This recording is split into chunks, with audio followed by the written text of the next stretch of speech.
এতদিন পর্যন্ত তো সরকার স্বীকারই করতে চায়নি যে কোটা সংস্কারের দায়িত্বটা তাদের। গতকাল হাইকোর্টে বলে দিল এটা সরকারের দায়িত্ব। আমরা আসলে হামলার জন্য ভয় পেয়ে রাজপথ ছাড়বো না, এরকমটা না। আমরা আমাদের দাবির জন্য রাজপথে মাঠে থেকেই যাব। গতকালের যে হাইকোর্টের রাইটটি ছিল, এই রাইটটি হচ্ছে আমাদের আন্দোলনকে প্রশ্নবিদ্ধ করার চেষ্টার উপরে চপেটাঘাত।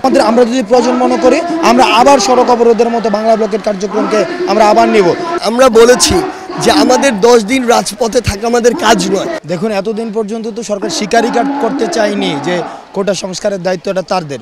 তারা গত 15 দিন, গত 5 জুনের পর থেকে ইনফ্যাক্ট বলতে শুরু করেছিল যে এই দায়িত্বটা আমাদের না, এটা হাইকোর্টের দায়িত্ব। কিন্তু হলোটা কি, গতকাল হাইকোর্টে বলে দিল এটা সরকারের দায়িত্ব। এই পুরা কার্যক্রমটা সরকারের দায়িত্ব। অর্থাৎ সরকার যে কাজটা করেছে, হাইকোর্টের উপরে দায়িত্ব চাপিয়ে দিয়ে তারা নিজেদের যে দায়িত্বটা সেটাকে তারা ডিসওন করেছে।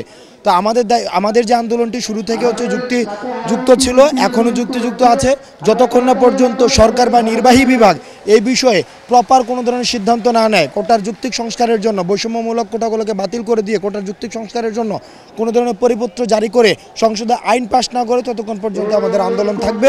কোনো ধরনের আন্দোলনকে যতই প্রশ্নবিদ্ধ করার চেষ্টা করা হোক না কেন, ইতিমধ্যে গত 1-1.5 মাস ধরেই কিন্তু আন্দোলনকে প্রশ্নবিদ্ধ করার চেষ্টা হয়েছে। কিন্তু গতকালের যে হাইকোর্টের রাইটটি ছিল, এই রাইটটি হচ্ছে আমাদের আন্দোলনকে প্রশ্নবিদ্ধ করার চেষ্টার উপরে চপেটাঘাত। আমরা বিশ্বাস করি যারা আমাদের আন্দোলনকে প্রশ্নবিদ্ধ করেছে তাদের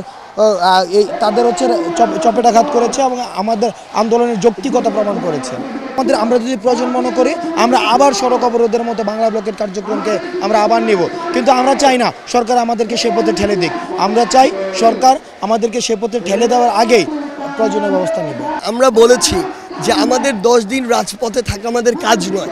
আমাদেরকে আজকেই যদি সংসদে একটি জরুরি অধিবেশন ডাকা হয়, কিংবা কালকেই যদি সংসদে একটি জরুরি অধিবেশন ডেকে এই যে কোটা ব্যবস্থার যৌক্তিক সংস্কার করা এবং আইন প্রণয়নের কাজটি করা হয়, আমরা কালকে রাজপথ থেকে চলে আসব। আমরা আসলে হামলার জন্য ভয় পেয়ে রাজপথ ছাড়বো না, এরকমটা না। আমরা আমাদের দাবির জন্য রাজপথে মাঠে থেকেই যাব। এবং সেটার প্রমাণ হিসেবে আপনারা গতকালকে কর্মসূচিও দেখেছেন এবং আজকের কর্মসূচিও। আমরা গতকালকেও মাঠে ছিলাম, আজকেও মাঠে ছিলাম এবং আগামীতেও আমরা থাকবো। তবে আমাদের পরবর্তী কর্মসূচি কি হবে সেটা প্রেস ব্রিফিংয়ের মাধ্যমে জানিয়ে দেওয়া হবে। বিচার বিভাগের দাবিকে আমরা রায়কে আমরা অবশ্যই সাধুবাদ জানাই। তবে আমাদের মূল দাবিটি হলো গিয়ে সরকারের কাছে, আইন বিভাগের কাছে এবং নির্বাহী বিভাগের কাছে। এবং আজকে যদি আমাদের কর্মসূচি সম্পর্কে আমরা বলতে চাই, আমরা হলাম গিয়ে আমাদের এক দফা দাবির ভিত্তিতে এবং সারা দেশে যে আমাদের গতকালের বাংলা ব্লকের কর্মসূচিতে যেভাবে পুলিশি ন্যাক্কারজনক হামলা হলো এবং হলো গিয়ে অনেক জায়গায় দেখেছি আমরা গ্রেপ্তারের কথাও আমরা শুনতে পেয়েছি। এই যে পুলিশি মামলার যে ব্যাপারটা, তার প্রতিবাদ এবং আমাদের এক দফা প্রতিবাদেই আমরা সেই মামলার বিচার চেয়ে আমাদের আজকের বিক্ষোভ মিছিল কর্মসূচিটি পালন করছি। এবং বিক্ষোভ মিছিল কর্মসূচির শেষে আমরা প্রেস ব্রিফিং করে দেব এবং আমাদের পরবর্তী যে কর্মসূচি সেটি ঘোষণা দিয়ে দেব।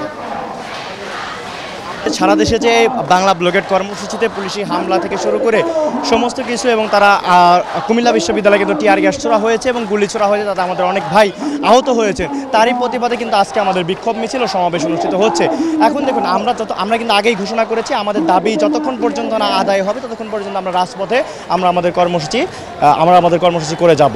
যখনই আমাদের দাবিগুলোকে মেনে নেওয়া হবে, আমাদের সম্পূর্ণ দাবিকে যৌক্তিকভাবে মেনে নেওয়া হবে, তখনই কিন্তু আমরা রাজপথ ছেড়ে দেব। আজকের মূলত বিক্ষোভ মিছিলটা হচ্ছে গতকাল যে সারা দেশে বাংলা ব্লকেট কর্মসূচিতে হামলা করা হয়েছে, আমাদের শিক্ষার্থী ভাইয়েরা আহত হয়েছে, তার আমরা তদন্ত সাপেক্ষে যারা এই হামলার সঙ্গে জড়িত ছিল তাদের একটা বিচার আমরা দাবি করছি আজকের এই বিক্ষোভ মিছিল থেকে।